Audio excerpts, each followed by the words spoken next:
Bonjour à tous, aujourd'hui une nouvelle petite vidéo sur les liens entre l'inflation pour vos placements et la pression fiscale, mais aussi le lien entre l'inflation et les impôts sur le revenu.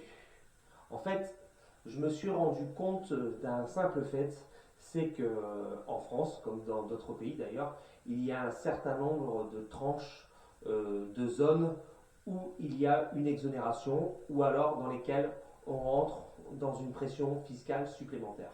Je m'explique. Je me suis aidé d'un petit document pour la bonne et simple raison que j'avais besoin d'avoir bien les chiffres devant moi et les calculs.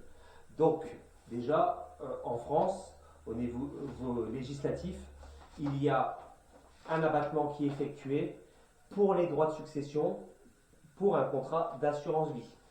Cet abattement est de 152 000 euros. Pour simplifier, si vous mettez sur un contrat d'assurance vie 152 000 euros, vous êtes exonéré de frais de succession, de droits de succession. C'est-à-dire que dans l'assiette successorale, ces 152 000 euros là ne seront pas pris en compte.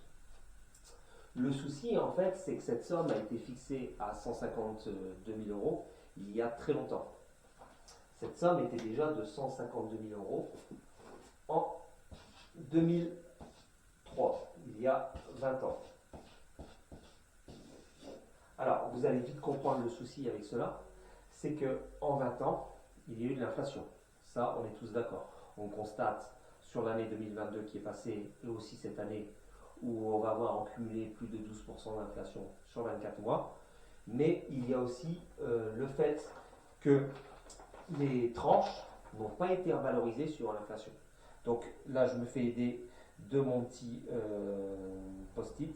Donc il y a eu entre 2003 et 2023 43%, je vais le mettre en rouge, 43% d'inflation. Inflation. Donc il y a eu 43% d'inflation. Donc si ça avait été juste, on aurait dû valoriser ces tranches de 43% pour compenser l'inflation. Jusque-là, tout va bien.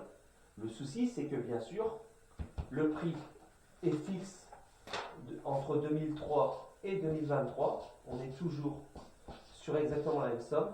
Ce qui fait qu'en fait, si on avait suivi l'inflation et qu'il y avait eu, je vais dire le terme, quelque chose de plus juste, on aurait dû revaloriser ce plafond-là et atteindre aujourd'hui, je l'ai noté, 218 000 euros. 218 000 euros. Mais ce qui se passe, c'est qu'en cas de succession, vous allez toujours taxer au-dessus de ces 152 000 euros des sommes placées sur le contrat d'assurance vie et non de 218 000 euros. Donc si on fait la différence entre les deux, vous avez 50, 60, 66 000 euros de taxation supplémentaire. Ce n'est pas 66 000 euros d'impôts en plus, mais 66 000 euros de frais de succession qui vont s'appliquer, dont les 66 000 euros vont être frappés. Alors, ce n'est pas tout. Si c'est valable pour le contrat d'assurance vie, c'est aussi valable pour les sommes qui sont placées après 70 ans. Après 70 ans, vous avez toujours la possibilité de placer 30 500 euros sur le contrat d'assurance vie. Et ce plafond, bien sûr, depuis 2003, n'a pas été revalorisé.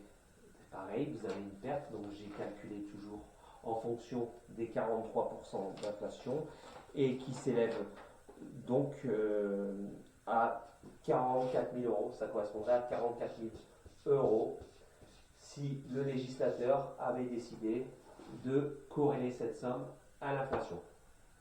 Deuxième perte. Ensuite, là, un cas très probant et qui touche tout le monde, ce sont les tranches d'impôt sur le revenu. Au niveau des impôts sur le revenu, la tranche à 30%, j'ai pris cette fois-ci l'année 2007, parce qu'avant on était en francs et les tranches étaient différentes. Depuis 2007, il y a une tranche à 30% au niveau de l'impôt sur le revenu.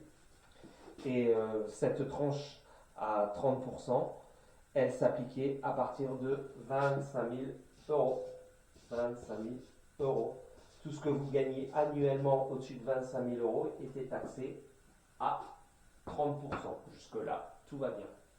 Aujourd'hui, en 2023, soit 15 ans plus tard, je mets plus 15 ans, eh bien, vous êtes taxé à 30% à l'impôt sur le revenu dès que vous dépassez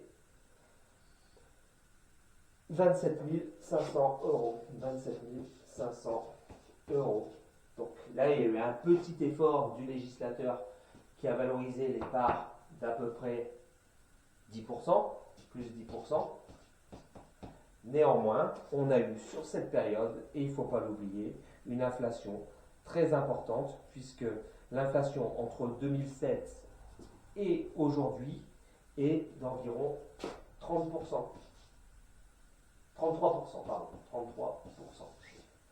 Donc en fait, vous voyez que vous avez perdu aussi 23% d'abattement sur vos impôts. Voilà. Tout ça pour dire qu'en fait, c'est un moyen au niveau de Bercy, donc le ministère des Finances, même si je pense que c'est pas mal intentionné de leur part, mais qui se réalise, c'est que les tranches des contrats d'assurance vie et d'impôt sur revenu ne suivent pas l'inflation. Et pour être juste, il aurait fallu que ces tranches-là suivent l'inflation au même taux. On nous dit souvent que l'impôt sur revenu est revalorisé, oui certes, mais si on part d'une base de 2007 à aujourd'hui, avec la même tranche, j'ai pris l'exemple pour la tranche à 30%, on est perdant d'environ 23%.